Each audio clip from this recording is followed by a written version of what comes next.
السلام علیکم معزز ناظرین، امید ہے آپ سب خیریت سے ہوں گے اور اللہ کی رحمت سے صحت مند ہوں گے۔ آج ہم ایک ایسی گفتگو کرنے جا رہے ہیں جو نہ صرف دلچسپ ہے بلکہ گہری پر اسرار بھی ہے۔ وہ یہ کہ آدم علیہ السلام کے زمین پر آنے سے پہلے کیا تھا؟ اللہ کی تخلیق کردہ کائنات کا وہ قدیم باب جب انسان موجود نہیں تھا، اس وقت کی کہانی۔ ہم انسان خود کو اللہ کی سب سے مکرم مخلوق سمجھتے ہیں، لیکن سچ تو یہ ہے کہ ہم سے پہلے یہ زمین خالی نہیں تھی۔ اللہ نے اس زمین کو بالکل خالی نہیں بنایا تھا، بلکہ اس سے پہلے یہاں ایک اور مخلوق تھی، جنات۔ اللہ نے انہیں آگ کے شعلوں سے پیدا کیا تھا۔ جہاں انسان مٹی سے آیا ہے، وہیں جن آگ سے آئے ہیں۔ جنات ایک خاص مخلوق تھی، ان کے پاس بھی آزاد مرضی تھی۔ وہ عبادت بھی کر سکتے تھے اور نافرمانی بھی کر سکتے تھے، بالکل ہماری طرح۔ وہ بھی آزمائش کے لیے بنائے گئے تھے۔ قدیم روایت سے پتہ چلتا ہے کہ جنات ہزاروں سال تک زمین پر آباد رہے۔ شروع میں وہ اللہ کی عبادت کرتے تھے، اس کے احکامات مانتے تھے، لیکن وقت کے ساتھ ساتھ وہ دھیرے دھیرے نافرمان ہو گئے۔ انہوں نے دنیا میں فساد پھیلایا، آپس میں جنگیں شروع کر دیں، ایک دوسرے کو قتل کرنے لگے۔ ایسی صورتحال میں زمین خون ریزی اور بدامنی سے بھر گئی۔ تب اللہ نے فرشتوں کو انہیں سزا دینے کے لیے بھیجا۔ فرشتوں نے آ کر جنات کے خلاف جنگ کی اور انہیں مغلوب کیا۔ بہت سے مارے گئے اور ایک گروہ دور دراز علاقوں، سمندری جزیروں یا ویران جگہوں پر بھاگ گیا۔ یہی واقعہ اس بات کی طرف اشارہ کرتا ہے کہ فرشتوں نے اللہ سے کیوں کہا تھا، کیا آپ کسی ایسے کو بنائیں گے جو زمین پر فساد پھیلائے گا اور خون بہائے گا؟ انہوں نے جنات کی تاریخ سے یہ گمان کیا تھا، لیکن اللہ نے جواب دیا، میں جو جانتا ہوں وہ تم نہیں جانتے۔ اس کا مطلب یہ تھا کہ انسان کی تخلیق کے پیچھے ایک ایسا راز چھپا تھا جسے فرشتے سمجھ نہیں پا رہے تھے۔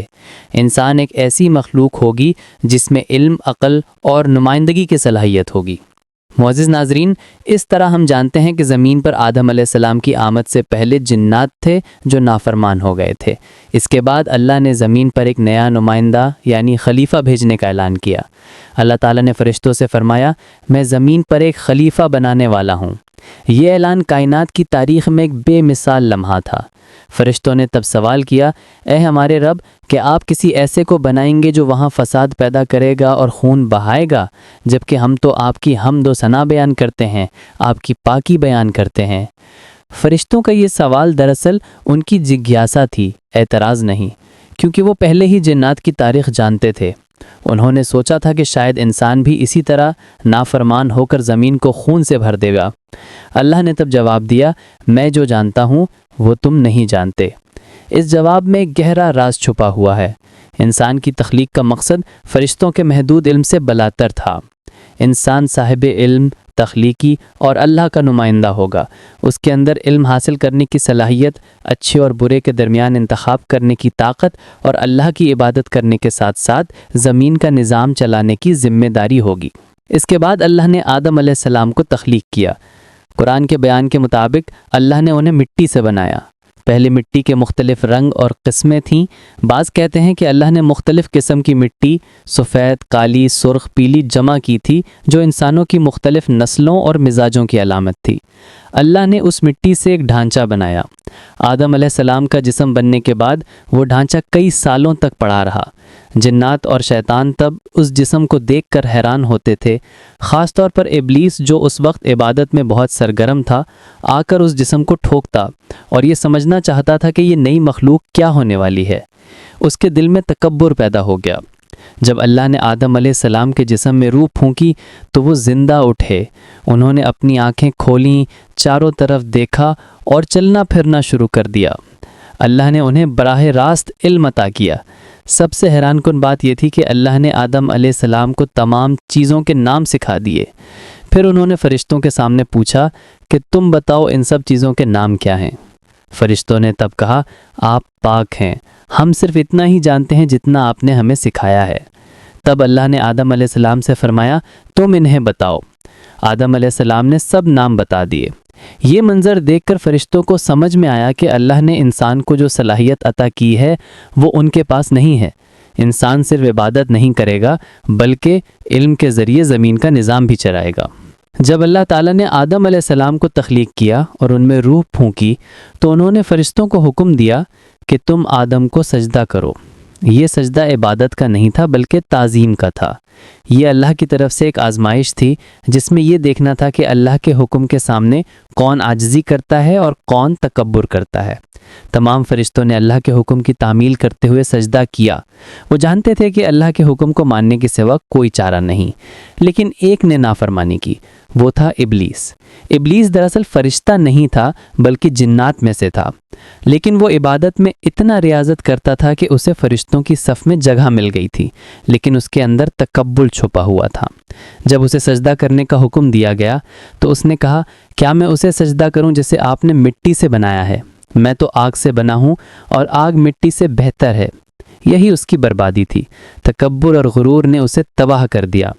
اللہ نے اسے ڈانٹتے ہوئے فرمایا، تو یہاں سے اتر جا، تو یہاں تکبر کرنے کے لائق نہیں، نکل جا، بے شک تو ملعون ہے۔ تب ابلیس نے اللہ سے مہلت مانگی۔ اس نے کہا، اے میرے رب، مجھے قیامت کے دن تک مہلت دیجیے۔ اللہ نے فرمایا، تجھے مہلت دی گئی۔ اس کے بعد ابلیس نے اعلان کیا، میں تیرے سیدھے راستے پر بیٹھوں گا، میں سامنے سے، پیچھے سے، دائیں طرف سے اور بائیں طرف سے آ کر انہیں گمراہ کروں گا، میں ان میں سے اکثر کو تیرا شکر گزار بندہ نہیں بننے دوں گا۔ اس طرح ابلیس انسان کا ابدی دشمن بن گیا۔ اس کا مقصد انسانوں کو گمراہ کرنا، انہیں اللہ کا نافرمان بنانا اور انہیں جہنم کی طرف دھکیلنا تھا۔ دوسری طرف اللہ نے آدم علیہ السلام کو بتایا کہ وہ زمین کے خلیفہ ہوں گے۔ انہیں علم سے عزت بخشی گئی، فرشتوں سے سجدہ کروا کر ان کا مرتبہ ظاہر کیا گیا، لیکن ساتھ ہی یہ بھی اعلان کیا گیا کہ انسان کے سامنے ہمیشہ ایک ابدی دشمن شیطان رہے گا جو اسے دھوکہ دینے کی کوشش کرے گا۔ معزز ناظرین، اس واقعے میں ہمارے لیے ایک سبق ہے۔ تکبر انسان کو تباہ کر دیتا ہے، اسے اللہ کے احکامات ماننے سے روک دیتا ہے۔ ابلیس کی طرح جس نے کئی سال اللہ کی عبادت کی تھی، اس کا سب کچھ ایک لمحے کے تکبر میں ضائع ہو گیا۔ اللہ تعالیٰ نے آدم علیہ السلام کو جنت میں جگہ دی۔ جنت کے باغات، پھلوں، امن اور سکون سے بھرے ماحول میں وہ رہے، لیکن اکیلے ہونے کی وجہ سے ان میں ایک طرح کا خالی پن تھا۔ اللہ نے انسان کو ایک سماجی مخلوق کے طور پر بنایا تھا، اس لیے اسے ایک ساتھی کی ضرورت تھی۔ تب اللہ نے آدم علیہ السلام کے جسم سے حوا علیہ السلام کو تخلیق کیا۔ حدیث میں آیا ہے کہ اللہ نے انہیں آدم علیہ السلام کی پسلی سے پیدا کیا تھا۔ یہ ثابت کرتا ہے کہ مرد اور عورت ایک دوسرے کے تکمیل کنندہ ہیں۔ حوا علیہ السلام کی تخلیق کے بعد آدم علیہ السلام اپنی تنہائی دور کر سکے۔ اس طرح انسانیت کے خاندان اور سماجی زندگی کا آغاز ہوا۔ اللہ نے انہیں جنت میں ہر چیز سے لطف اندوز ہونے کی اجازت دی۔ قرآن کے بیان کے مطابق اللہ نے فرمایا، اے آدم، تم اور تمہاری بیوی جنت میں رہو، جو چاہو کھاؤ، لیکن اس درخت سے قریب مت جانا۔ یہ ان کی پہلی آزمائش تھی۔ اللہ چاہتے تھے کہ انسان کو شروع سے ہی یہ سکھایا جائے کہ اسے ان کے احکامات کی پابندی کرنی ہوگی اور نافرمانی کرنے پر نتیجہ بھگتنا ہوگا، لیکن تبھی ابلیس کو موقع ملا۔ اس نے انسان کو گمراہ کرنے کی قسم کھائی تھی۔ چنانچہ وہ آدم اور حوا علیہ السلام کے پاس آیا اور کہا، کیا تم اس درخت سے نہیں کھاؤ گے؟ اگر کھاؤ گے تو تم ہمیشہ زندہ رہو گے یا جنت کے مستقل باشندہ بن جاؤ گے۔ ابلیس نے مختلف چالوں سے ان کے دل میں شک پیدا کیا۔ اس نے قسم کھا کر کہا، میں تمہارا خیر خواہ ہوں۔ آخرکار آدم علیہ السلام اور حوا علیہ السلام نے اس درخت سے پھل کھا لیا۔ تبھی ان کے لباس اتر گئے اور انہیں احساس ہوا کہ ان سے غلطی ہو گئی ہے۔ انہوں نے فوراً توبہ کی اور اللہ سے دعا کی، اے ہمارے رب، ہم نے اپنے اوپر ظلم کیا ہے، اگر آپ ہمیں معاف نہیں کریں گے اور ہم پر رحم نہیں کریں گے تو ہم نقصان اٹھانے والوں میں سے ہو جائیں گے۔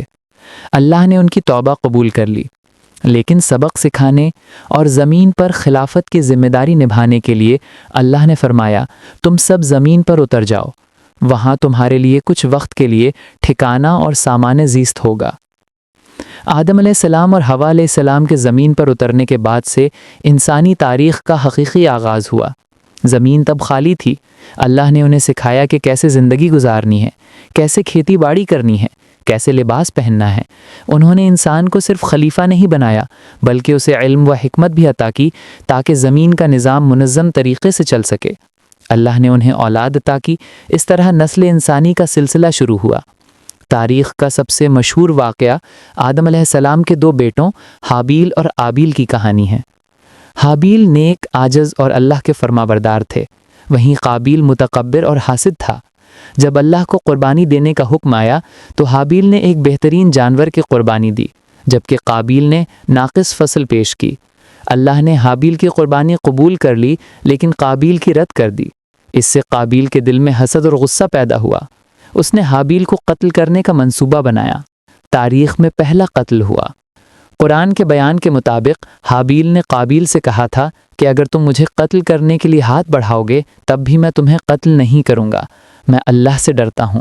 لیکن قابیل نے اس خوف کو نہیں مانا، اس نے اپنے بھائی کو قتل کر دیا۔